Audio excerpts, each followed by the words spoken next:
Hello students, welcome to online platform of rankers.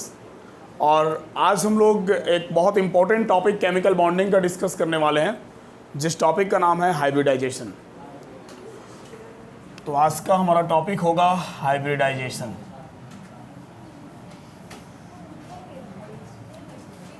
Hybridisation chemical bonding का एक बहुत important topic है। ठीक है, जैसे लास्ट क्लास हम लोग वैलेंस बॉन्ड थ्योरी के बारे में डिस्कस किए थे, वैसे ही हाइब्रिडाइजेशन भी है। ये भी लाइफ टाइम तुम्हारा पीछा नहीं छोड़ने वाला। जब तक आप केमिस्ट्री पढ़ेंगे आपको हाइब्रिडाइजेशन मिलता रहेगा। कोवलेंट बॉन्ड के केसेस में आपको हाइब्रिडाइजेशन हमेशा मिलता रहेगा और बड़ा इंपॉर्टेंट कंसेप्ट है। स्कूल वाले एग्जाम में और कॉम्पिटिटिव एग्जाम में एकदम झोली भर भर के क्वेश्चन आता है और बहुत सारा अदर कंसेप्ट भी हम लोग इसके थ्रू डिफाइन करते हैं। तो बड़ा अच्छा टॉपिक है, ओवरऑल इंटरेस्टिंग है। बढ़िया से कंसंट्रेट होकर समझेंगे, खूब बढ़िया समझ में आएगा। ठीक है, वैसे तो हाइब्रिडाइजेशन को लोग बड़ा टफ टॉपिक मानते हैं, मतलब कुछ लोग इसको टफ मानते हैं, लेकिन ये कंप्लीट लेक्चर देखने के बाद किसी भी बड़े से बड़े मॉलिक्यूल का हाइब्रिडाइजेशन कैलकुलेट करना आपके लिए चुटकी का काम हो जाएगा। आप विद इन 30 सेकेंड किसी भी मॉलिक्यूल के हाइब्रिडाइजेशन को आसानी से कैलकुलेट कर लीजिएगा। ठीक है, तो बस कंसंट्रेट होके और पढ़ते चलिए। क्लियर है? तो सबसे पहले समझा जाए कि हाइब्रिडाइजेशन होता क्या है। What is hybridization? ये हाइब्रिडाइजेशन टर्म है क्या? ठीक है, देखो, हाइब्रिडाइजेशन के बारे में कहा जाता है कि hybridization is intermixing of atomic orbitals. ठीक है, ये एटॉमिक ऑर्बिटल्स का इंटरमिक्सिंग है। मतलब सर, मतलब ये कि देखो, वैसे हाइब्रिडाइजेशन जो टर्म है, ये तो टर्म ही अराइज हुआ तुम्हारा हाइब्रिड से। और हाइब्रिड का तो मतलब ही होता है कि हम अलग अलग चीज़ों को मिक्स करके कुछ नया बनाने का कोशिश करते हैं, तो उसी को हम लोग हाइब्रिड बोलते हैं। ठीक है ना? मार्केट में बहुत सारा हाइब्रिड वेजिटेबल्स अवेलेबल है। ठीक है, देखते हैं आप। तो हाइब्रिड का मतलब ही होता है इंटरमिक्सिंग करना, मिक्स करना। तो यहाँ पर हमको किसको मिक्स करना है? तो अब बात है कि हमारे पास है क्या? तो हमारे पास एटम है, तो हम एटम्स के एटॉमिक ऑर्बिटल्स को मिक्स करेंगे। क्लियर है? मतलब हाइब्रिडाइजेशन के बारे में ये कहा जाएगा कि it is the intermixing of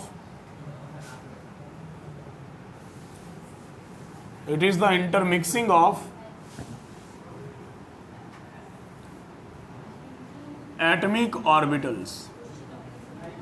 और कैसे एटॉमिक ऑर्बिटल्स? तो एटॉमिक ऑर्बिटल्स ऑफ सेम और कंपेरेबल एनर्जी। क्लियर है? Intermixing of atomic orbitals of same और कंपेरेबल एनर्जी। और दूसरा बात कि जब हम इंटरमिक्स करेंगे एटॉमिक ऑर्बिटल को, तो हम जितना एटॉमिक ऑर्बिटल को मिलाएंगे ना, उतने ही हाइब्रिड ऑर्बिटल का फॉर्मेशन होगा। क्लियर है? मतलब नंबर ऑफ हाइब्रिड ऑर्बिटल, सबसे पहले इस पॉइंट को लैंग्वेज तो हम आपको लिखवा देंगे, लेकिन इस पॉइंट को ज़रा अच्छे से समझते चलिएगा कि हम बोले हैं it is the intermixing of atomic orbital of same और कंपेरेबल एनर्जी। आप यहाँ लगा सकते हैं टू फॉर्म हाइब्रिड ऑर्बिटल। ठीक है, और बात मत करो बाबू, ध्यान से कंसंट्रेट होकर समझो। ठीक है, number of hybrid orbital formed is equal to number of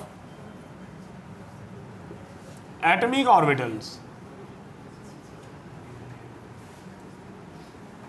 which take part in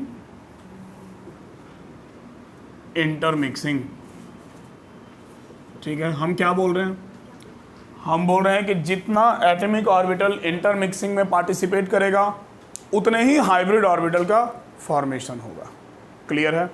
और एटॉमिक ऑर्बिटल का जो एनर्जी है वो अलग अलग हो सकता है। जैसा देखो यहाँ क्या लिखा हुआ है कि intermixing of atomic orbitals of same और comparable energy to form hybrid orbital of same energy. आप ये भी बोल सकते हैं hybrid orbital of same energy. आप अभी लिखिएगा मत, हम आपके सुविधा के अनुसार लैंग्वेज को सुधारते रहते हैं, तो पहले आप आराम से देख लीजिए, कंसंट्रेट होकर, उसके बाद लिखिएगा। ठीक है, तो देखो क्या बोल रहे हैं कि intermixing of atomic orbital of same और comparable energy to form hybrid orbital of same energy. मतलब ये कि जो हम एटॉमिक ऑर्बिटल को इंटरमिक्सिंग में ले जाएंगे, उन एटॉमिक ऑर्बिटल का एनर्जी अलग अलग हो सकता है, लेकिन जो हाइब्रिड ऑर्बिटल बनेगा उन सारे हाइब्रिड ऑर्बिटल का एनर्जी क्या होगा, सेम होगा। क्लियर है? हाइब्रिड ऑर्बिटल का एनर्जी अलग अलग नहीं होगा। इवन हाइब्रिड ऑर्बिटल का जो शेप होता है वो भी सेम होता है। ठीक है, अभी हम इसका पूरा लैंग्वेज आपको बोल बोल के लिखवा देंगे। अब जरा समझो एक एग्जाम्पल के थ्रू कि एक्चुअल में हाइब्रिडाइजेशन है क्या। ठीक है, जैसे सपोज डैट कि हम आपको ये जो लैंग्वेज लिखवाएं, जरा उसको एक एग्जाम्पल से हम डील करते हैं। सपोज डैट कि तुम्हारे पास कुछ सामान है। सपोज डैट कि तुम्हारे पास लड्डू है, 5 लड्डू है। ठीक है, मान लो कि तुम्हारे पास 5 लड्डू है, और जो 5 लड्डू है ना, वो पाँचों लड्डू अलग अलग चीज़ का है। ठीक है, मान लो तुम्हारे पास एक बेसन का लड्डू है, एक नारियल का लड्डू है, ठीक है, एक बादाम का लड्डू है, 3 हो गया। ठीक है, और किस चीज़ का है, करेला का लड्डू है। देखो क्या क्या खिलाएगा पता नहीं। ठीक है, हाँ, बूंदी का लड्डू है, बूंदी बेसन का ही बनता है, चलो कोई बात नहीं, मान लेते हैं। ठीक है, और एक मूंग दाल का लड्डू है। ठीक है, तो ये टोटल हमारे पास 5 लड्डू है। अब पाँचों का एनर्जी अलग अलग होगा, पाँचों का टेस्ट अलग अलग होगा, खाएंगे तो 5 तरह का टेस्ट आएगा। क्लियर है? अब मान लो कि उस लड्डू का हमको पूजा वूजा करके तुमको बांटना है, और तुम लड़ गया, कोई बोल रहा हमको भी मूंग दाल का लड्डू चाहिए, कोई दूसरा बोल रहा हमको भी वही लड्डू चाहिए, तो हम क्या करेंगे? तो हम एक आइडिया लगाते हैं। हम एक बर्तन लेते हैं, उस बर्तन में 5 लड्डू को डाल देते हैं, और 5 लड्डू को तोड़ के एक दूसरे में मिला देते हैं। ठीक है, 5 लड्डू का साइज सेम था, 5 को तोड़ के एक दूसरे में मिला दिए। अब उसी साइज का हम कितना लड्डू बना पाएंगे? 5 ही बना पाएंगे। सिंपल सी बात है, 5 का साइज सेम था तो उसी साइज का हम टोटल 5 लड्डू बना पाएंगे। लेकिन अब क्या होगा, अब किसी भी लड्डू को खाओगे तो 5 का टेस्ट मिलेगा, मिलेगा कि नहीं? अब थोड़ा सा उसमें बूंदी भी मिलेगा, थोड़ा मूंग दाल भी मिलेगा, थोड़ा उसका करेला भी मिलेगा। ठीक है, तो 5 का टेस्ट क्या हो गया, मतलब 5 का टेस्ट सेम हो गया। इसी को बोलते हैं हाइब्रिडाइजेशन। मतलब सर ये लड्डू का मिलाना हाइब्रिडाइजेशन कहलाता है? नहीं, लड्डू का मिलाना नहीं। ठीक है, हाइब्रिडाइजेशन का सीधा सा मतलब है कि हम, पहला बात कि हम जितना लड्डू बनाएं, जितना लड्डू मिलाएं उतना ही लड्डू बनाएं। तो हम जितना एटॉमिक ऑर्बिटल मिलाएंगे उतने ही हाइब्रिड ऑर्बिटल का फॉर्मेशन होगा। क्लियर है?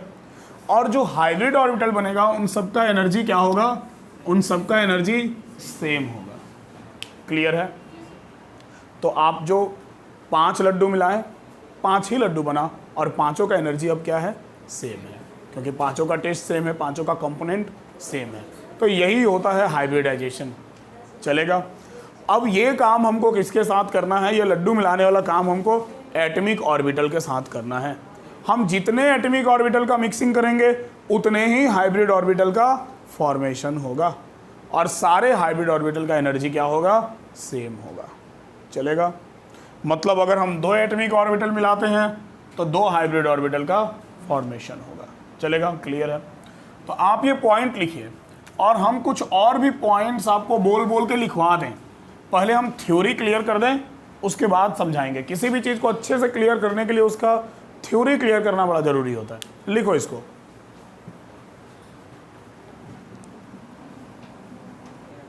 हो गया? लिखो नेक्स्ट पॉइंट जरा।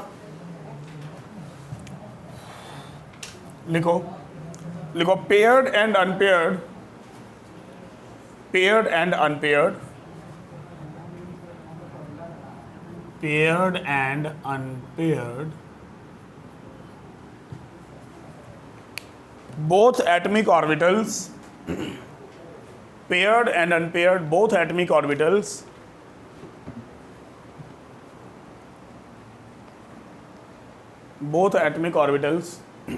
can take part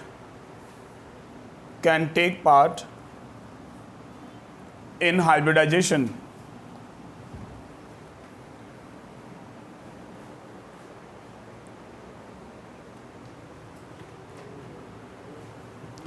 Can take part in hybridization.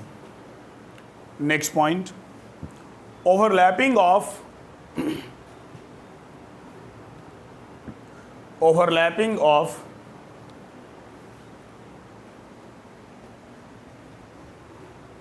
atomic orbitals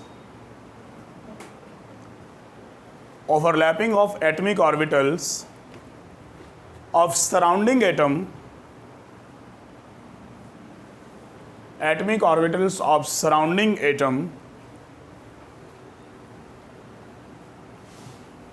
takes place with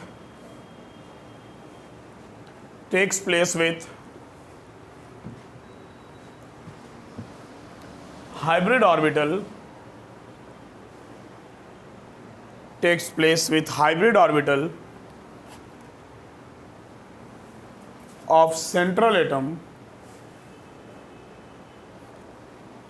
orbital of central atom,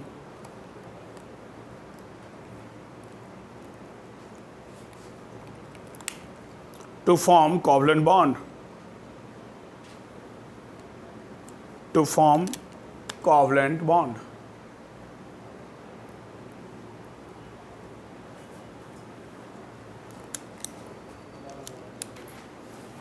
To form covalent bond. इसके बाद लिखो नेक्स्ट पॉइंट। अच्छा ये ओवरलैपिंग, हाँ तो एक पॉइंट और लिख लो। The shape of molecules, the shape of molecules decides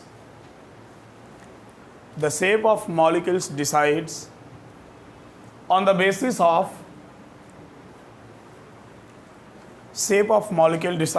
basis of VSEPR theory. VSEPR theory.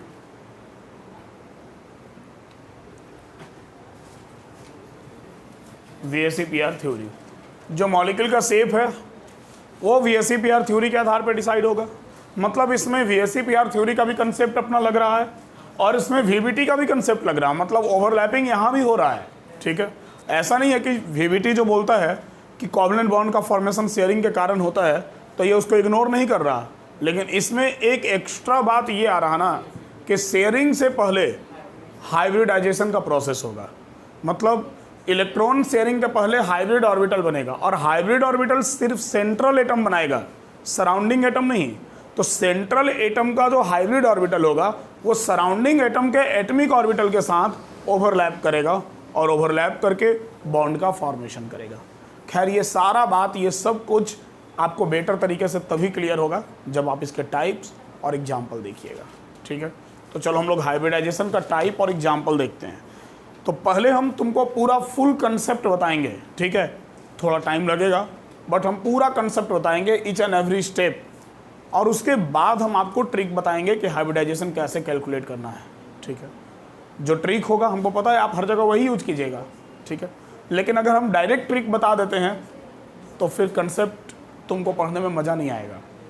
और ट्रिक ऐसा होता है, ट्रिक एक ऐसा चीज़ होता है जो जब आप बहुत अच्छे लेवल पे जाइएगा ना तो मे बी कि ट्रिक धोखा दे दे आपको, बट हाइब्रिडाइजेशन का मेरा ऐसा ट्रिक है जो कहीं धोखा नहीं देगा। ठीक है, बट फिर भी मान लो कोई अदर ट्रिक वो धोखा दे सकता है, बट कंसेप्ट क्लियर रहेगा ना तो कभी धोखा नहीं मिलेगा, फिर तुम बड़े से बड़े क्वेश्चन को बना लोगे। ठीक है,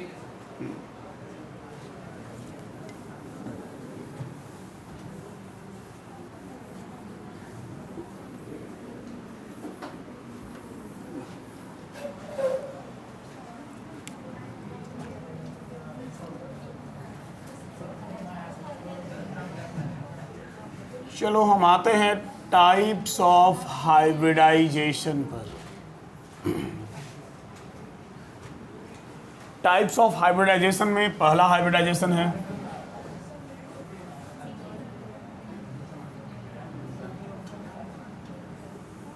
sp हाइब्रिडाइजेशन। देखो sp हाइब्रिडाइजेशन में क्या होगा, तो नाम से ही पता है sp मतलब एक s होगा और एक p होगा। ठीक है, और ये दोनों मिक्स करके बनाएगा हाइब्रिडाइजेशन। अब देखो ध्यान देना ज़रा, जब एक s और एक p मिक्स करेगा ना तो जो sp बनेगा तो 2 एटॉमिक ऑर्बिटल मिक्स हो रहा है, तो हाइब्रिड ऑर्बिटल भी 2 बनेगा। अब ध्यान देने वाली बात ये है ना कि यहाँ पर जो हाइब्रिड ऑर्बिटल बनता है वो एक में कंबाइन होता है, मतलब वो अलग अलग नहीं बनता है। जैसे एटॉमिक ऑर्बिटल अलग अलग था, बट हाइब्रिड ऑर्बिटल जो बनाया जाएगा वो कंबाइन बनाया जाएगा, वो दोनों एक साथ रहेगा। अब जरा हाइब्रिड ऑर्बिटल का शेप देख लो, देखो ये हाइब्रिड ऑर्बिटल का शेप होता है, ठीक है। एटॉमिक ऑर्बिटल का शेप अलग अलग है, बट हाइब्रिड ऑर्बिटल का शेप फिक्स होता है और उसका यही शेप है। और जितना भी हाइब्रिड ऑर्बिटल बनेगा वो सारा हाइब्रिड ऑर्बिटल एक ही साथ होगा। तो यहाँ पर 2 एटॉमिक ऑर्बिटल मिला रहे हैं तो 2 हाइब्रिड ऑर्बिटल बनेगा, और दोनों हाइब्रिड ऑर्बिटल का जो शेप होगा वो एक जैसा होगा और दोनों एक साथ रहेगा। तो 2 है तो हम उसको लीनियर शेप में रखेंगे कुछ इस तरह से। क्लियर है? ये है sp hybrid orbital, this is sp hybrid orbital. ठीक है, कैसा लग रहा? अच्छा नहीं लग रहा? देखो कितना क्यूट लग रहा, तुम लोग को अच्छा नहीं लग रहा बताओ? ठीक है, अब देखो इसका एग्जाम्पल। हम फिलहाल एग्जाम्पल वही सब लेकर चलेंगे जो हम VSEPR थ्योरी में तुम लोग को समझाए थे, समझने में सुविधा होगा क्योंकि उसका शेप आपके माइंड में ऑलरेडी मूव कर रहा होगा। ठीक है, तो एग्जाम्पल हम इसका ले लेते हैं BeCl2। ठीक है, देखो तो BeCl2 में सेंट्रल एटम कौन है? बेरिलियम, एटमिक नंबर 4, और एटमिक नंबर 4 तो 1s2 2s2। सर इसके लास्ट में एस में 2 इलेक्ट्रॉन हैं, लेकिन आप तो हाइब्रिडाइजेशन sp बोल रहे हैं, ठीक है, लेकिन इसका आउटर ऑर्बिट तो सिर्फ s है, तो कोई फर्क नहीं पड़ता। सेकेंड ऑर्बिट में p भी होता है, आप ले लेंगे 2p। ठीक है, और s का 1 इलेक्ट्रॉन जंप करके चला जाएगा p में। हाइब्रिडाइजेशन में इलेक्ट्रॉन का जंप करना एक ऑर्बिटल से दूसरा ऑर्बिटल, यह आम बात होता है। ठीक है, इसको अनपेयर्ड बनाना जरूरी है। तो ये 1 इलेक्ट्रॉन s का और 1 इलेक्ट्रॉन p का। ठीक है, s का 1 इलेक्ट्रॉन p में चला गया, ये दोनों इंटरमिक्सिंग में पार्टिसिपेट किया, और जब ये दोनों इंटरमिक्सिंग में पार्टिसिपेट किया तो जो बना वो बन गया sp। ठीक है, अब ये sp बन गया, बिना IS YS निकाले sp बन गया। ठीक है, देखो तो ये sp बन गया। अब sp कैसा होगा? तो सर ऐसा होगा, बना दीजिए सर, ध्यान से देखना, बनाते हुए देख लिया करो, अच्छा रहेगा, बनाने में तुमको सुविधा होगा। 1-1 इलेक्ट्रॉन दे दिए, इलेक्ट्रॉन वैसे ही बांट देंगे जैसे एटॉमिक ऑर्बिटल में है, वैसे ही हाइब्रिड ऑर्बिटल में भी इलेक्ट्रॉन का बंटवारा हो जाएगा। ठीक है, अब सराउंडिंग एटम तुम्हारे पास क्या है बाबू? क्लोरीन है ना। अब क्लोरीन है तो क्लोरीन के बारे में हम लोग एक बात जानते हैं, क्या जानते हैं? एटमिक नंबर 17 है तो 3s2 और 3p5। ठीक है, तो 3s2 और 3p5,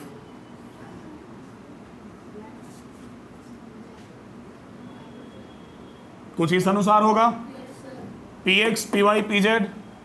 क्लियर है, और px py pz होगा तो ये pz वाले में 1 इलेक्ट्रॉन अपोजिट स्पिन के साथ हम रख देंगे, और टोटल क्लोरीन हमारे पास कितना है? 2। तो हमारे पास एटमिक ऑर्बिटल भी कितना होगा? 2। चलेगा? अब देखो एक p को उठा के लाओ यहाँ पर, ये ओवरलैप कर गया, मतलब सराउंडिंग एटम का एटमिक ऑर्बिटल सेंट्रल एटम के हाइब्रिड ऑर्बिटल के साथ ओवरलैप करेगा। ये कर गया यहाँ। ठीक है, और ये यहाँ कर गया, चलेगा? सेंटर में Be होगा और सराउंडिंग में ये Cl होगा, और इसका शेप, बॉन्ड एंगल सब डिसाइड होगा on the basis of VSEPR theory. तो VSEPR थ्योरी के अनुसार इसका जो शेप है वो शेप हो गया लीनियर, हो गया ना, और बॉन्ड एंगल हो गया 180 डिग्री। अरे ये वाला बॉन्ड एंगल 180 डिग्री का होगा ना, समझ गए? तो दिस इज sp हाइब्रिडाइजेशन, यही है sp हाइब्रिडाइजेशन। क्लियर है? हम लोग बहुत सारा एग्जाम्पल देखेंगे, लेकिन हम एक एक करके फिलहाल टाइप्स क्लियर कर दें उसके बाद हाइब्रिडाइजेशन हम खूब सारा कैलकुलेट करवाएंगे, टेंशन मत लो, चलेगा। क्लियर हुआ? तो ये तुम्हारा हो गया sp हाइब्रिडाइजेशन। अब sp हाइब्रिडाइजेशन के बाद नेक्स्ट टाइप है हमारा सेकेंड टाइप। थोड़ा हम लिख दिए ऐसा कि एक ही में पूरा बोर्ड भर दिए, थोड़ा इस अनुसार लिखना चाहिए था कि और जगह बचे। कोई बात नहीं है, मेरा पुराना आदत है, लिख लो तुम लोग इसको, ठीक है। और कुछ आदत होता है जो नहीं सुधरता है, ठीक है, वो आदत से मजबूर बोलते हैं ना, वही हाल है।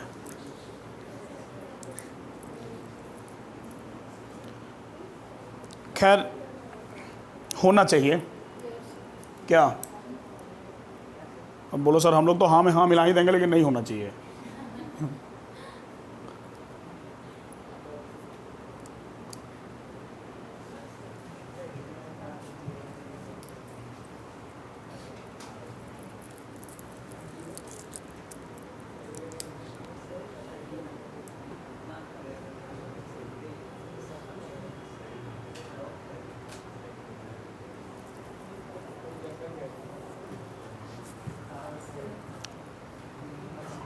हो गया?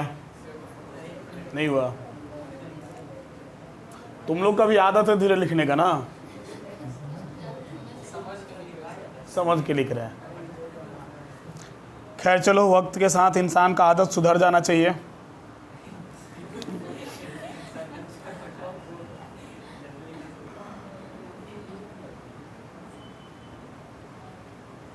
वक्त गुजर रहा लेकिन मेरा आदत नहीं सुधर रहा।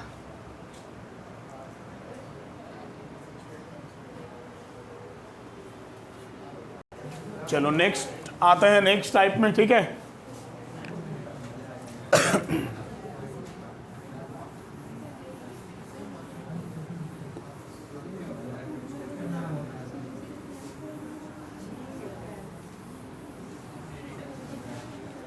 देखो नेक्स्ट जो हमारा होगा सेकेंड टाइप, ये सेकेंड टाइप होगा sp2 हाइब्रिडाइजेशन, ठीक है। sp2 हाइब्रिडाइजेशन क्या होता है ये देखो। sp2 हाइब्रिडाइजेशन मतलब अब क्लियर हो गया कि एक s होगा और 2 p होगा, ठीक है। एक s और 2 p मिलाएंगे तो सर sp2 बनेगा। अब ये कैसा बनेगा? तो ओवरऑल हम 3 एटॉमिक ऑर्बिटल मिला रहे हैं, तो हाइब्रिड ऑर्बिटल भी 3 बनेगा। तो 2 को तो हम लीनियर रख दिए ऐसे, बट 3 रखेंगे तो उसको हम क्या ट्रायगोनल प्लेनर 3 रखेंगे। अब जरा देख लो ये कैसा बनेगा। तो ये जो sp2 बनेगा ये कुछ ऐसा बनेगा।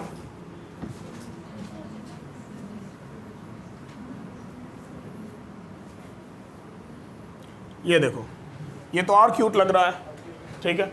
हाँ, तो ये है तुम्हारा sp2 hybrid orbital, sp2 hybrid orbital.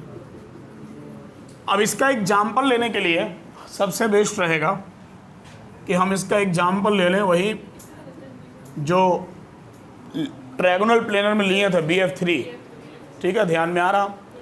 तो BF3 में तुम्हारा सेंट्रल एटम है boron, atomic number 5, 1s2 2s2 2p1। मतलब सिचुएशन कुछ ऐसा है सर कि S में 2 इलेक्ट्रॉन है और P में 1 इलेक्ट्रॉन है, बट एक से काम चलेगा नहीं, क्योंकि यहाँ 1 S और 2 P पार्टिसिपेट कर रहा थ्योरी के अकॉर्डिंग। तो इसका 1 इलेक्ट्रॉन जंप करके इधर जाएगा, तो S में हमारा 1 इलेक्ट्रॉन बचेगा और P में 2 इलेक्ट्रॉन हो जाएगा। अब ये 1 S और 2 P मिलेगा तो sp2 बनेगा, ठीक है। अब हमारा जो सराउंडिंग एटम है वो सराउंडिंग एटम क्या है? फ्लोरीन है, एटमिक नंबर 9, तो बाबू 2s2 और 2p5 होगा ना, 1s2 2s2 2p5, atomic number 9 है तो 2p5। मतलब यहाँ भी तुम्हारे पास सिचुएशन वैसा ही है जैसा कि लास्ट वाले एग्जाम्पल में था, 1 2 3 4 5, ठीक है। मतलब यहाँ भी तुम्हारे पास P में 1 अनपेयर्ड इलेक्ट्रॉन है और इस तरह का टोटल कितना है? 3 है, क्योंकि फ्लोरीन आपके पास 3 है ना BF3 में, चलेगा। अब आप सबसे पहले तो बना दीजिए ये वाला BF3 बना दीजिए सर, चलिए बना देते हैं। ये देखो ये बन गया और 1 1 इलेक्ट्रॉन दे दो सबको, दे दिए सर। अब हम एक एक फ्लोरीन का लेके आएंगे ऑर्बिटल। ये तो बी हो गया ना, बोरोन हो गया। अब F3 लगेगा इसके सराउंडिंग में, 1 2 और ये रहा 3। चलेगा? और खूबसूरत हो गया ये, मतलब ये बन गया BF3।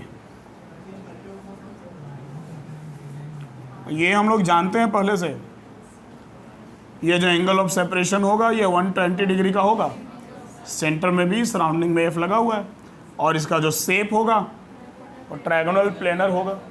चलेगा? तो अब लिखने की ज़रूरत नहीं, आगे बढ़ते हैं, हम जानते हैं। हम शेप जो होगा वो ट्रायगोनल प्लेनर होगा। अब देखो sp2 हाइब्रिडाइजेशन के बाद नेक्स्ट हम ले लेते हैं, ज़्यादा ऊपर हो गया, sp3 हाइब्रिडाइजेशन।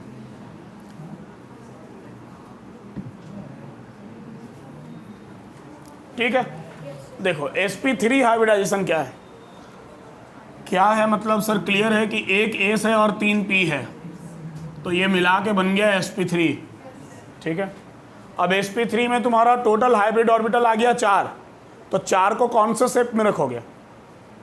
अरे बोलो, टेट्राहेड्रल। सिंपल सी बात, 4 को टेट्राहेड्रल 109 डिग्री 28 मिनट पर रखेंगे। ठीक है? अरे VSE यार थ्योरी थोड़ा घर से रिवीजन करके आता तो और बेटर रहता, एक बार पलट के देख लेना, क्लियर हो जाएगा। ठीक है? हाँ, और जो बच्चे ऑनलाइन देख रहे हैं वो इसके पहले वाला लेक्चर देख लीजिएगा, BSc PR थ्योरी, उसमें क्लियर हो जाएगा। अगर नहीं देखे होंगे तो देखे होंगे तो रिवीजन कीजिएगा। देखो जरा, तो ये 4 बनेगा तुम्हारा कुछ ऐसे, ये देखो ये कुछ इस कदर बनेगा। ठीक है? टेट्राहेड्रल हो गया ना, देखो टेट्राहेड्रल है ये, दिस इज टेट्राहेड्रल। चलेगा? अब इसका हम एग्जाम्पल ले लेंगे CH4 का। CH4 कार्बन है सेंट्रल एटम, तो 1s2 2s2 और 2p2। अब S में 1 इलेक्ट्रॉन है, S में 1 नहीं 2 है, और P में 2 इलेक्ट्रॉन है, तो एक हम इसका जंप करा के P में भेज दें, तो भेज दें, तो अब S में 1 आ गया और P में 3 आ गया, ये मिलके बन गया sp3। चलेगा? अब देखो जरा इसका शेप कैसा बनेगा, जिस अकॉर्डिंग इसमें हमको दिख रहा, हमको यहाँ बना देना चाहिए ताकि रिकॉर्डिंग में आ जाए। हाँ, यहाँ बन जाए, यहाँ बनाते। देखो अब सेंट्रल एटम जो है, साथ में यहाँ लिख देते सेंट्रल एटम के बारे में। हाइड्रोजन है, हाइड्रोजन का 1s1 मतलब कि S में 1 इलेक्ट्रॉन, और इस तरह का टोटल कितना 4। इस बार सेंट्रल एटम स्फेरिकल है हमारे पास, क्योंकि S है तो S स्फेरिकल होता है। तो सबसे पहले तो सर बना दीजिए आप ये वाला,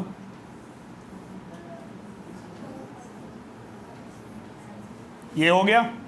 सबको 1-1 इलेक्ट्रॉन दे दो, 1 2 3 और ये रहा 4। ठीक है? और 1-1 अनपेयर्ड इलेक्ट्रॉन के साथ हाइड्रोजन, 1 2 3 4। चलेगा?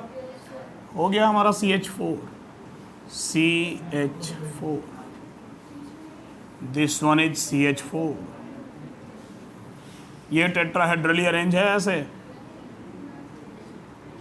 जो बॉन्ड एंगल है 109 डिग्री 28 मिनट का है, और जो शेप है वो है टेट्राहेड्रल। ठीक है? चलेगा? अरे बोलो। हाँ, तो नोट कर लो, नोट करो। अब sp3d में आएंगे, S और P का काम खत्म हो गया, तो नेक्स्ट टाइप पर आते हैं। हो गया होगा अब तक। अब sp3 के बाद हम लोग चले आएंगे sp3d में।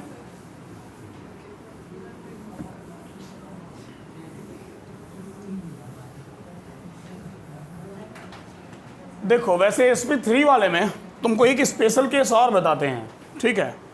जैसे कि CH4 का केस तो देख लिया हम लोग, एक NH3 का केस लेते हैं, बड़ा अच्छा है। देखो अमोनिया का, जब NH3 हम बनाएंगे तो NH3 के केस में नाइट्रोजन है हमारा वो सेंट्रल एटम, तो नाइट्रोजन सेंट्रल एटम है, तो सर 1s2 2s2 और 2p3 होगा ना।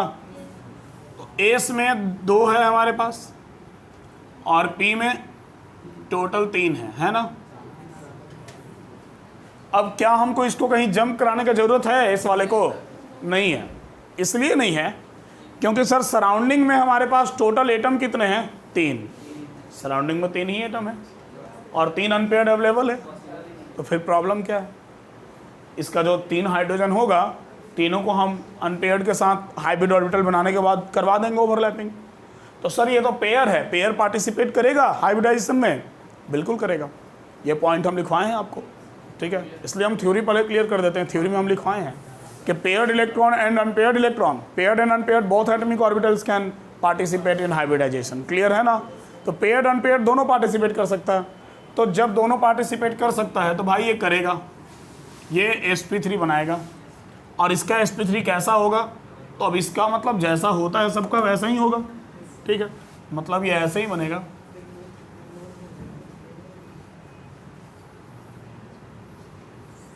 ये बन गया।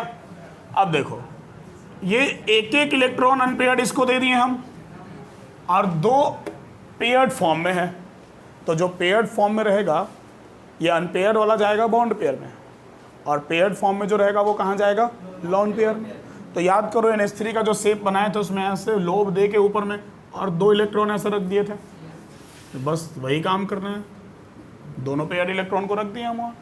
अब ये 3 हाइड्रोजन जो है, अब ये 3 हाइड्रोजन इन तीनों जगह पर ओवरलैप करेगा? यहाँ नहीं करेगा, ठीक है। तो एक हाइड्रोजन हमारा यहाँ आ गया, फिर एक हाइड्रोजन यहाँ और एक हाइड्रोजन यहाँ। समझ गए बात को? तो अगर तुमको ध्यान में हो तो VSEPR थ्योरी में NH3 का शेप तो एग्जैक्टली हम लोग यही बनाए थे, यही बनाए थे ना,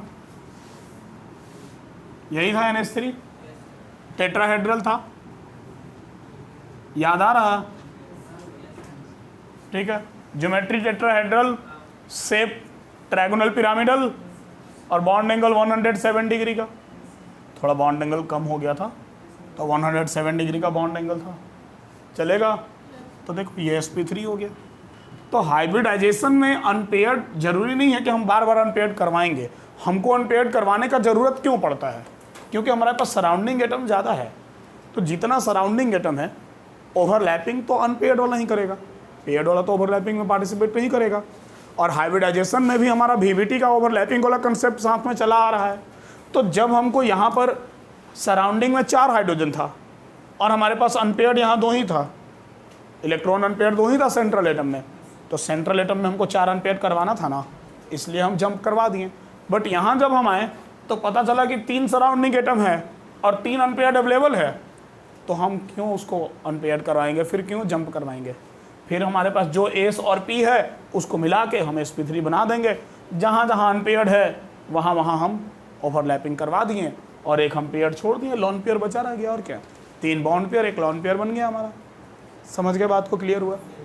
देखो इसके बाद नेक्स्ट हम आएंगे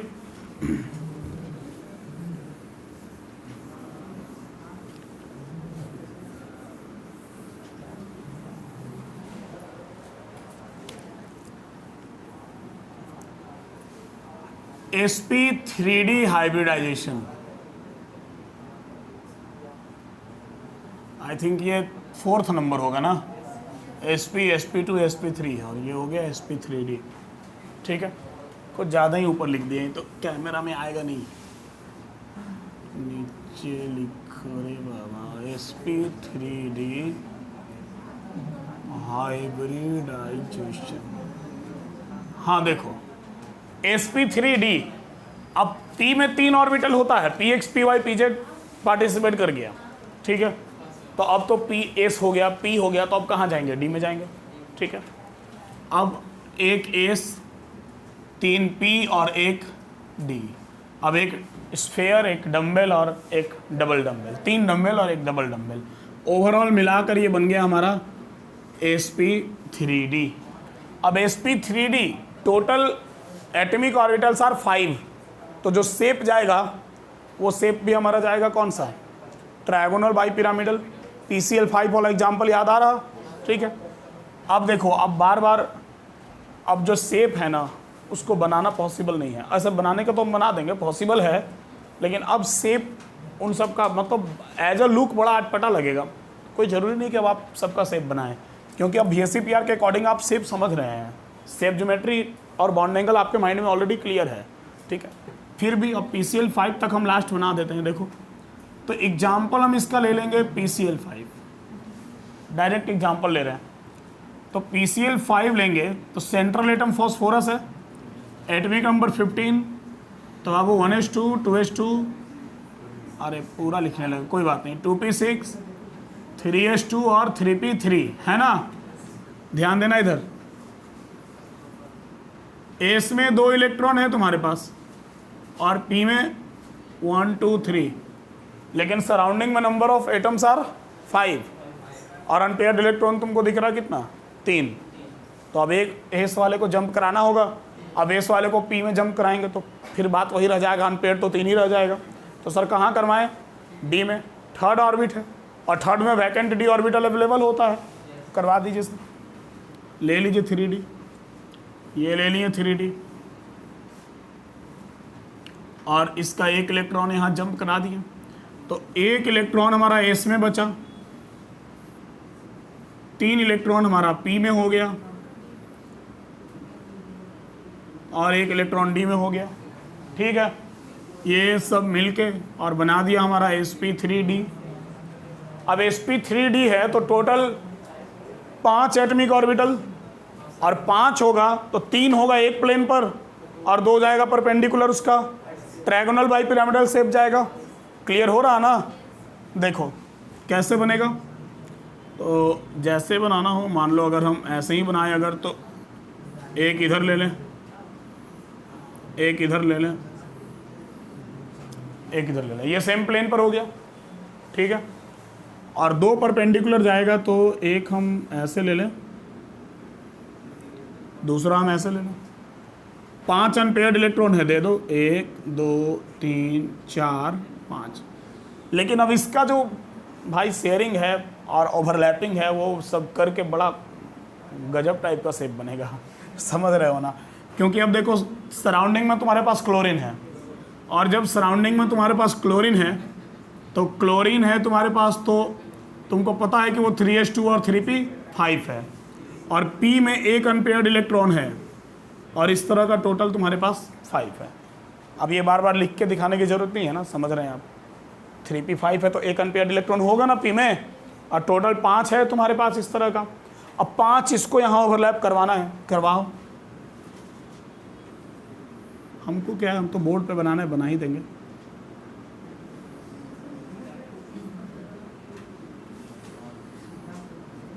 कलाकारी दिखाने का कभी कभी मन करता है तो दिखा देते। देखो चलेगा, ये 3 तुम्हारा एक प्लेन पर है, ठीक है, और 2 परपेंडिकुलर। PCl5 ध्यान में आ रहा, लाइक दिस, PCl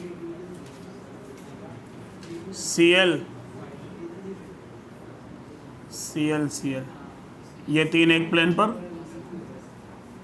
और 2 परपेंडिकुलर, ठीक है। Shape and geometry trigonal bi pyramidal and bond angle, हाँ, प्लेन वाला 120 डिग्री, परपेंडिकुलर वाला 90 डिग्री, चलेगा। लेकिन अब ये ऐसा शेप कौन बनाएगा, बट हम बनाए हैं तो तुमको बनाना पड़ेगा, ठीक है। हाँ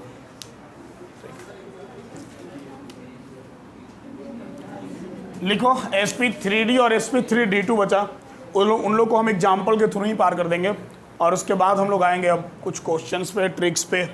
लिखो, इसको नोट करो।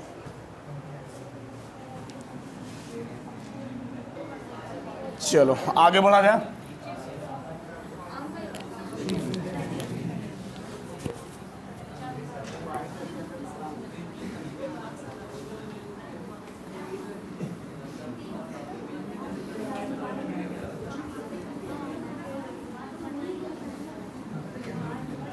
देखो, हाँ, नेक्स्ट हम लोग आते हैं sp3d तक हो गया।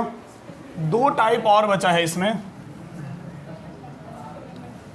एक तुम्हारा sp3d2 है,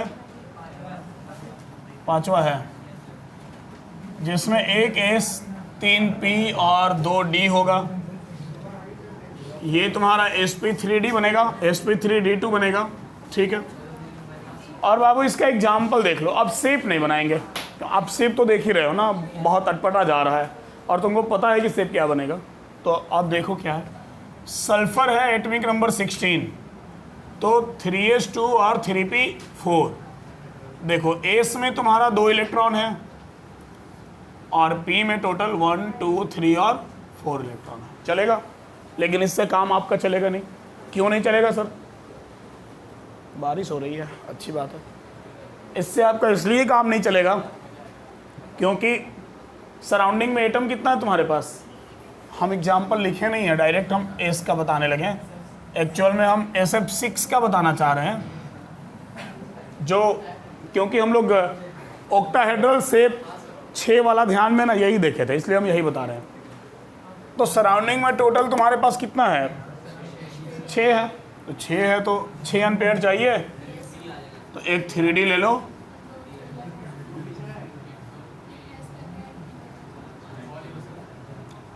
एक यहां से और एक यहां से जंप करा दो इसमें। एक एस में इलेक्ट्रॉन हो गया, अब 3 इलेक्ट्रॉन पी में हो गया।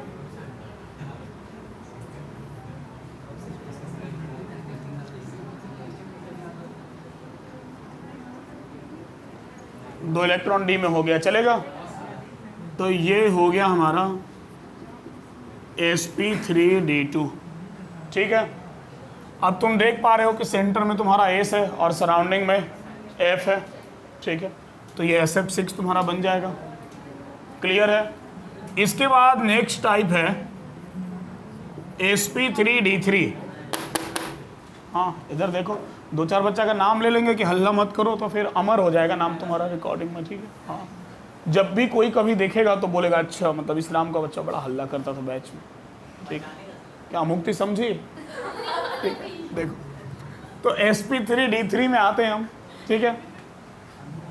तो sp3d3 में इसका एग्जाम्पल डायरेक्ट हम ले लेते हैं, IF7, ठीक है। IF7 आयोडीन, अब डायरेक्ट एग्जाम्पल ले लिए। आयोडीन है तुम्हारा, तो इसका आउटर ऑर्बिट में जो इलेक्ट्रॉन होगा वो आउटर ऑर्बिट, ये कौन सा पीरियड का हो जाएगा? तुम्हारा 5th पीरियड का हो जाएगा, ठीक है। तो ये तुम्हारा 5s2 और 5p5, s2p5 आएगा। और जब s2p5 आएगा तो आप समझ पा रहे हैं कि एस में 2 इलेक्ट्रॉन है, पी में 1 2 3 4 5 इलेक्ट्रॉन है और सराउंडिंग में फ्लोरीन है 7। तो जाहिर सी बात है कि एक कितना जंप कराना पड़ेगा, तुम तो अब क्लियर हो ही रहा है। देखो एक एस से जंप कराएंगे, फिर एक पी से करवाएंगे और फिर एक पी से करवाएंगे, ठीक है। एस में तुम्हारा 1 इलेक्ट्रॉन बच जाएगा, पी में 3 बच जाएगा और ये डी का 3 भर जाएगा, तो डी में 3 चला जाएगा। मिलाकर हो गया sp3d3, ठीक है। अब बात है कि 7 से ज़्यादा इलेक्ट्रॉन तो कोई शेयरिंग करता नहीं है, तो sp3d3 से आगे हाइब्रिडाइजेशन का टाइप नहीं होगा। मतलब हाइब्रिडाइजेशन में sp3d3 जो है ये हाइब्रिडाइजेशन का लास्ट टाइप है। समझ गया बात को? तो कंसेप्ट वाइज हाइब्रिडाइजेशन आपका क्लियर हो गया। अब बात ऐसा है कि सर इस तरह का कंसेप्ट लगा लगा के हाइब्रिडाइजेशन हम लोग बना तो लेंगे, उसमें कोई प्रॉब्लम नहीं है, लेकिन फिर भी अब जैसे कॉम्पिटिटिव एग्जाम्स में तुमसे क्वेश्चन पूछा जाता है, तुमको 3-3 4-4 मॉलिक्यूल दे दिया और बोला कि इसका हाइब्रिडाइजेशन बताइए, सेंट्रल एटम का हाइब्रिडाइजेशन बताइए, ठीक है। तुमको स्कूल वाले एग्जाम में दे दिया 4 दे दिया, SF4, SF6, PCl5, CH4 और 4 दिया 4 नंबर का, बोला हाइब्रिडाइजेशन आइडेंटिफाई करो। तब वहाँ पर तुम इतना बना बना के और हाइब्रिडाइजेशन बनाओगे तो पता चलेगा कि 1 नंबर का क्वेश्चन को हम 10 नंबर का बना दिए, ठीक है, और मिला 1 ही नंबर। तो वो काम तो हमको करना नहीं है, ठीक है, हमको तो भाई स्मार्ट काम करना है, ठीक है ना, हार्ड वर्क और हार्ड वर्क के साथ साथ स्मार्ट वर्क, ठीक है। तो अब स्मार्ट वर्क करने के लिए आपको हाइब्रिडाइजेशन का कुछ ट्रिक पता होना चाहिए, ठीक है। जेई वगैरह का क्वेश्चन बनवाएंगे उसमें देखना, उसमें बोल देता है कि which of the following are isostructural. Isostructural कौन है? आइसो स्ट्रक्चर मतलब जिसका स्ट्रक्चर सेम हो। तो भाई जिसका हाइब्रिडाइजेशन सेम होगा उसका स्ट्रक्चर सेम होगा, ठीक है। और तुमको हम ऐसा उपाय बताएंगे हाइब्रिडाइजेशन तुम तुरंत बता दोगे। तो मान लो अगर 4 सेट दे दिया, 4 एलिमेंट का सेट दिया है और तुम तुरंत देख के हाइब्रिडाइजेशन समझ जा रहे हो, तो जिनका हाइब्रिडाइजेशन सेम होगा उसका स्ट्रक्चर सेम होगा, तो आइसो स्ट्रक्चर तुरंत टिक कर दोगे। समझ गए बात को ना? तो ये बड़ा हेल्प करेगा तुमको अदर टाइप के बहुत सारे क्वेश्चंस बनाने में। समझ गए? तो चलो अब जरा ट्रिक देखा जाए कि कैसे हाइब्रिडाइजेशन कैलकुलेट किया जाएगा। तो उसके लिए इसको नोट कर लो ना, पहले जरा स्पेस मिल जाएगा तो एग्जाम्पल थोड़ा ज़्यादा बता देंगे एक साथ।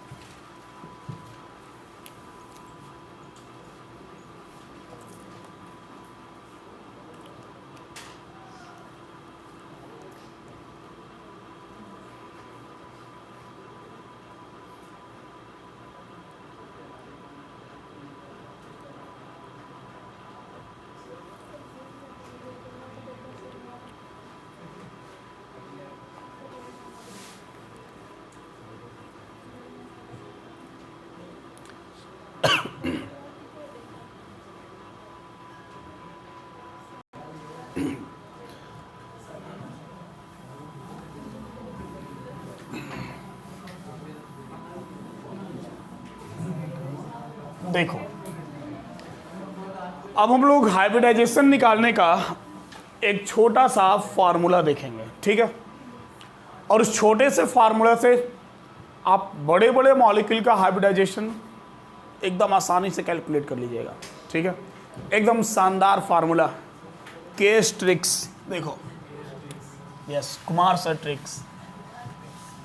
तो ये फार्मूला है तुम्हारा H equal to half into, हाँ शांति से देखना, हल्ला मत करना, नंबर ऑफ मोनोवैलेंट एटम, या ऐसे नहीं, अच्छा नहीं लग रहा, half into number of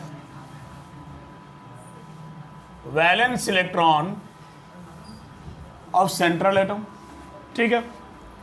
central atom का valence electron plus number of monovalent atom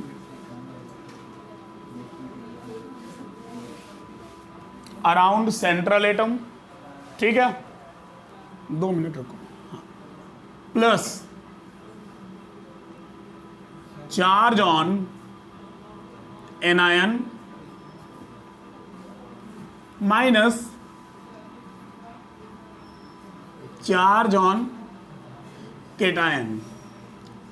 ये छोटा सा फॉर्मूला जो है, ठीक है, हाँ छोटा सा, ये बड़े बड़े मॉलिक्यूल का हाइब्रिडाइजेशन कैलकुलेट कर देगा। छोटा सा है, अरे लैंग्वेज बड़ा है, फॉर्मूला बहुत छोटा है, ठीक है। हाँ अब देखो जरा इसको अप्लाई कैसे करेंगे। देखो आजकल इसमें होता ही कितना है।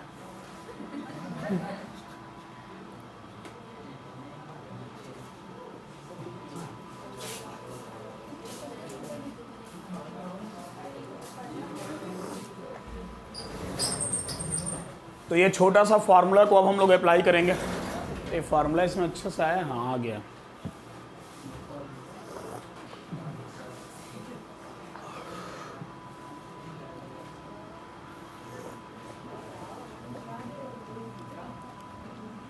बोले ना आजकल इसमें होता ही कितना है, खत्म हो गया। देखो हाँ, तो हम लोग बात कर रहे थे इस फार्मूले का।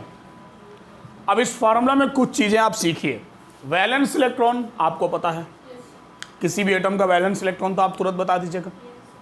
अगर किसी को वैलेंस इलेक्ट्रॉन निकालने में प्रॉब्लम होगा तो वो बचपन वाला जो होता है ना, बचपन वाला कंसेप्ट 288, तो लास्ट में जो इलेक्ट्रॉन आएगा उससे तुम वैलेंस इलेक्ट्रॉन निकाल लेना, ठीक है।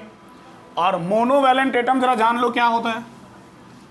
तो मोनोवैलेंट एटम का मतलब होता है वो एटम जो हमेशा सिंगल बॉन्ड बनाएगा, ठीक है। हाँ, जो अपने लाइफ में कभी डबल बॉन्ड नहीं बनाया, ठीक है ना, वो एटम जो हमेशा बेचारा सिंगल ही रह गया, मतलब सिंगल ही बॉन्ड बनाया, ठीक है, डबल ट्रिपल बॉन्ड नहीं बनाया।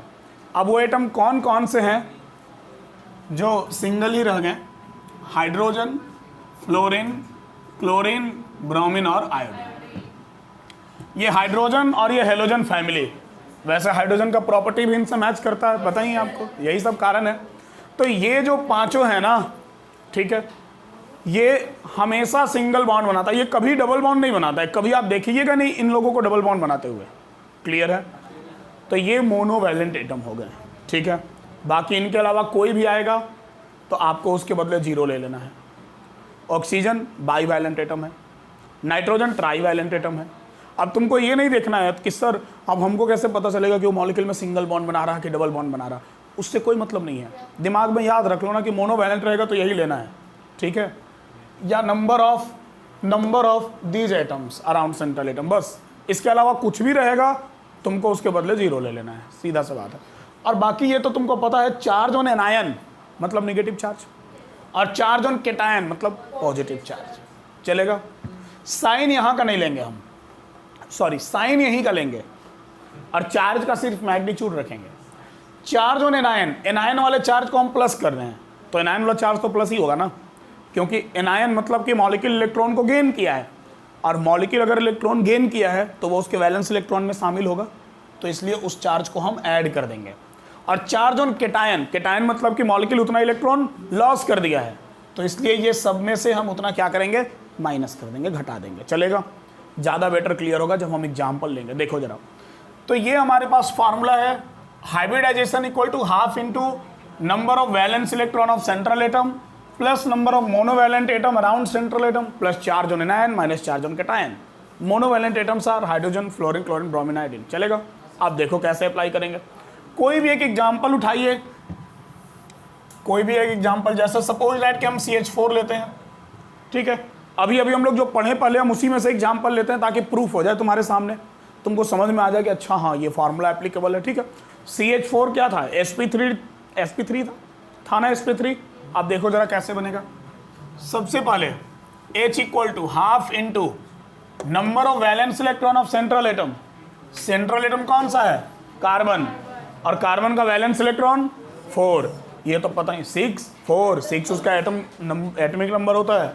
अगर किसी को वैलेंस इलेक्ट्रॉन में समस्या हो, हालांकि एकदम नहीं होना चाहिए, फिर भी अगर समस्या हो तो आप एटमिक नंबर लिखिए, ठीक है। जो बच्चे स्ट्रक्चर ऑफ एटम वगैरह नहीं पढ़े हैं आप लोग में तो वो ध्यान रखेंगे, एटमिक नंबर लिखिए और ऐसे 2, क्या लिखते थे, 4। 288 वाला कंसेप्ट नहीं याद आ रहा? अरे बचपन में पढ़ा होगा भाई, ध्यान में है ना, इसीलिए कहा जाता है कि बचपन का पढ़ाई कभी भूल नहीं जाना रे, ठीक है। कुछ ऐसा होता है, वो तो गाना गलत बना दिया था, बचपन का पढ़ाई कभी भूल नहीं जाना, ठीक है, भूल जाएगा दिक्कत होगा। तो 2,4 समझ गए, चलेगा। तो वैलेंस इलेक्ट्रॉन कितना हो गया, 4 plus number of monovalent atom, कितना मोनोवैलेंट एटम है, 4 plus 4 plus charge on anion, कुछ चार्ज है नहीं, चार्ज ऑन केटायन कुछ है नहीं, यहीं पर ब्रैकेट क्लोज कर दो, जहां तक है वहीं तक यूज करेंगे, ठीक है। तो बाबू क्या आ गया, half into 8 is equal to 4, आया ना। अब सर 4 से कैसे पता चलेगा कि ये क्या हाइब्रिडाइजेशन है, जितना नंबर आया ना उतना ऑर्बिटल को तुम देते जाओ। एस को मैक्सिमम कितना दे सकते हो, 1, 2 कहाँ से, box wise, orbital wise count करना है। तो एस का 1 ऑर्बिटल होता है, पी का 3 होता है, डी का 5, ठीक है। तो एस को कितना दे सकते हो, 1, एक एस को दे दिया, बच गया कितना, 3।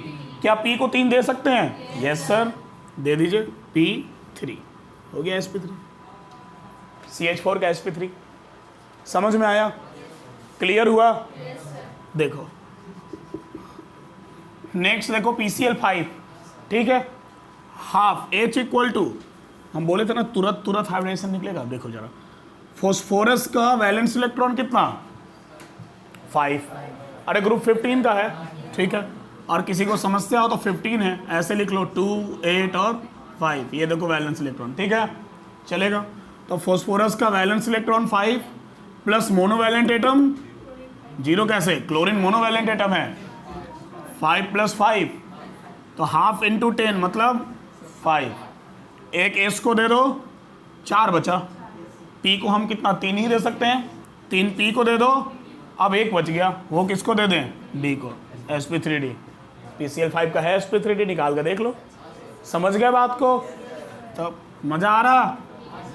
देखो SF6, ठीक है, सल्फर का एटॉमिक नंबर 16 होता है, तो 286 आएगा, तो valence electron 6 plus monovalent 6, 6 + 6 12, half into 12 is 6, एक S को दे दो, 3 P को दे दो, बचा कितना 2 बचा, D को दे दो, sp3d2, चलेगा, बोले थे ना एकदम फटाफट निकलेगा। इधर देखो, कुछ आयनिक केस वगैरह भी ले लेंगे, सब क्लियर हो जाएगा, ठीक है। कुछ बाइवैलेंट वगैरह मान लो अगर तुमको मिल जाए, सपोज दैट तुमको कार्बन डाइऑक्साइड मिल गया CO2, ठीक है, तो अब यहाँ ध्यान देना, H equal to half into carbon का वैलेंस इलेक्ट्रॉन 4 प्लस मोनोवैलेंट, एक भी नहीं sir, oxygen is bivalent, double bond बनाता है, मोनोवैलेंट यही चारों पांचों में से कोई रहेगा तभी लेना है, नहीं तो नहीं लेना है। तो बाबू हाफ इंटू 4 कितना आ गया 2, एक S को दे दो, एक P को दे दो, sp हो गया, हाँ CO2 इज sp, समझ गए, क्लियर हो रहा। अब देखो जरा, कुछ केसेस ले लें हम, आयनिक ले लें, CO3 2-, ठीक है, H equal to half into number of valence electron, carbon का वैलेंस इलेक्ट्रॉन 4, थोड़ा बोला करो, हाँ 4 plus monovalent atom 0 plus charge on anion, anion का चार्ज, एनायन है यहाँ, एनायन पर कितना चार्ज है 2, -2, बट हम आपको क्या बोले, आपको सिर्फ मैग्नीट्यूड उठाना है, ठीक है, यहाँ का साइन मत लेना, साइन यहाँ का लेना, और अगर साइन यहाँ का लेना होगा तो इसको उल्टा कर देना, यहाँ माइनस यहाँ प्लस लगा दो, फिर तुम वहाँ का साइन यहाँ का साइन दोनों ले लेना, सब चलेगा, ठीक है। बट मेरा ये ध्यान में, क्योंकि हम ट्रिक के साथ साथ कंसेप्ट भी क्लियर करना चाहते हैं, और यहाँ कंसेप्ट ये बोल रहा कि -2 का ये मतलब है कि ये मॉलिक्यूल 2 इलेक्ट्रॉन गेन किया है, तो 2 इलेक्ट्रॉन गेन किया है तो तुमको इसमें 2 इलेक्ट्रॉन जोड़ना पड़ेगा, समझ गए, हाँ। तो 4 + 2, तो हाफ इंटू 6 इज 3, क्या हो गया हाइब्रिडाइजेशन, sp2 हो गया ना। देखो एकदम चुटकी भर में बोले था ना, निकल रहा ना हाइब्रिडाइजेशन। देखो अब जरा एक एग्जांपल और ले लें, इधर यहाँ ले लें, यहाँ नहीं लेते, जगह नहीं है, यहाँ लेते हैं,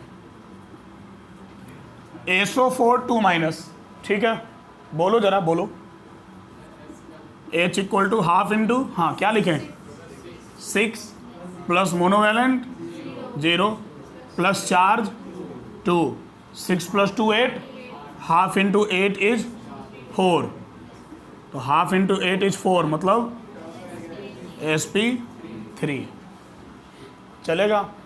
अब तो तुम मॉलिक्यूल हम बोलेंगे ना तो तुम बिना लिखे देख के बता दोगे, पक्का बता रहे। NH3, ठीक है, NH3 नाइट्रोजन का वैलेंस इलेक्ट्रॉन 5 प्लस मोनोवैलेंट 3, तो 5 + 3 8, 8/2 4, एक S 3 P sp3, अरे किधर बजा,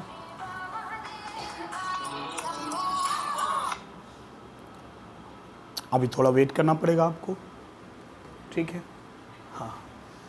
the number you are trying is currently busy, हाँ। तो बात था क्या कर रहे थे हम लोग कि क्लियर हो गया ना, तो अब तुरंत बन जाएगा, कोई प्रॉब्लम नहीं है।